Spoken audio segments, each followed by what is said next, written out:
Hi, everybody. This is Joel Simmons, and this is another EarthWorks Turf Talk.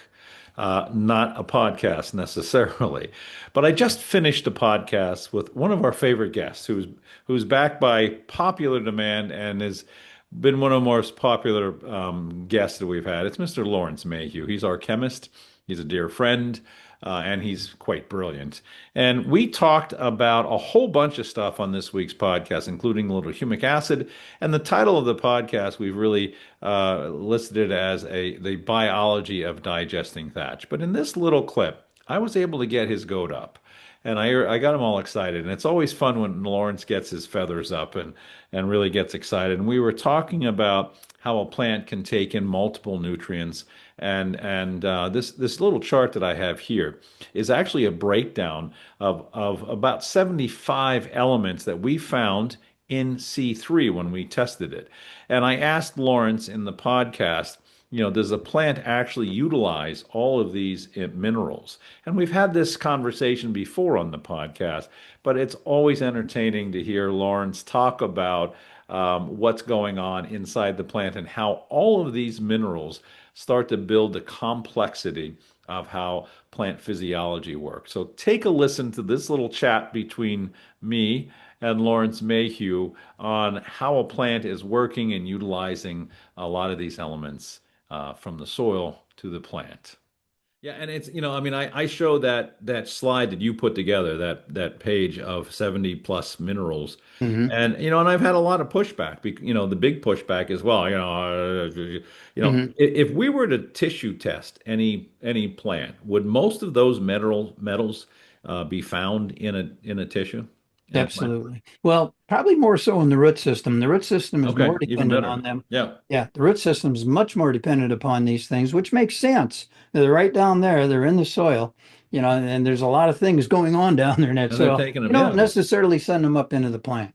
but if they're in the plant, I mean, the argument is, well, the plant doesn't need that. But why would the plant bring it in if So it after doesn't? 500 million years of evolution, someone's going to say that plant doesn't know what it's doing. Is that what they're trying to tell me?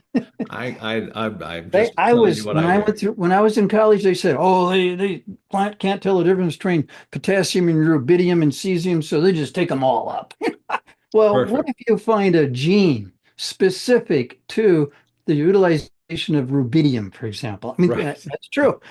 Here's a genetic commitment to taking this particular thing up that nobody talks about. That's an accident? I don't Yeah. think so. Yeah.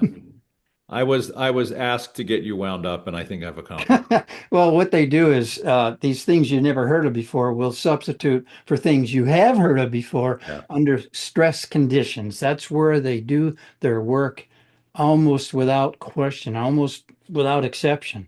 So calcium will be substituted by strontium under stress conditions. You got to calm that calcium down sometimes. What if it's really hot out?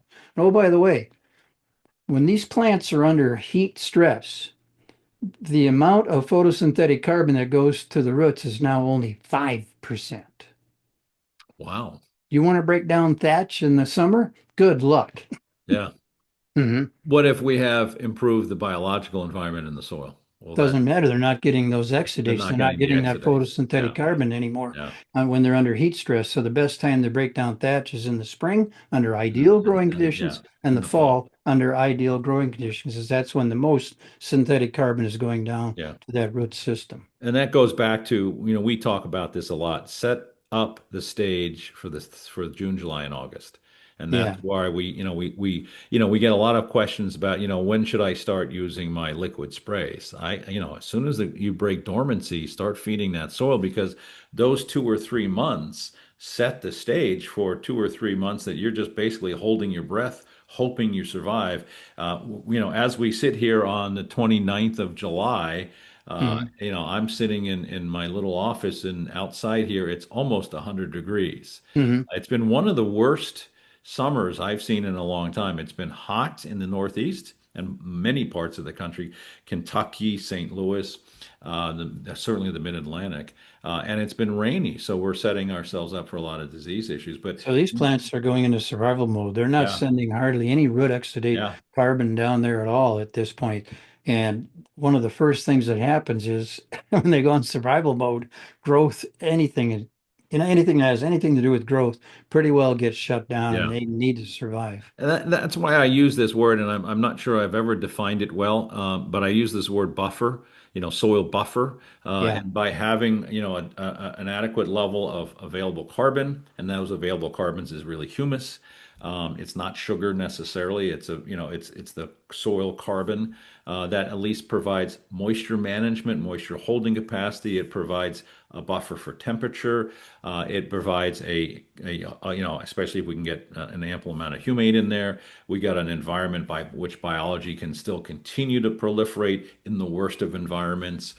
We have checks and balances for pathogens, and maybe most importantly, it's these little critters that are helping break free nutrients that the plant's looking for, especially when they're under stress.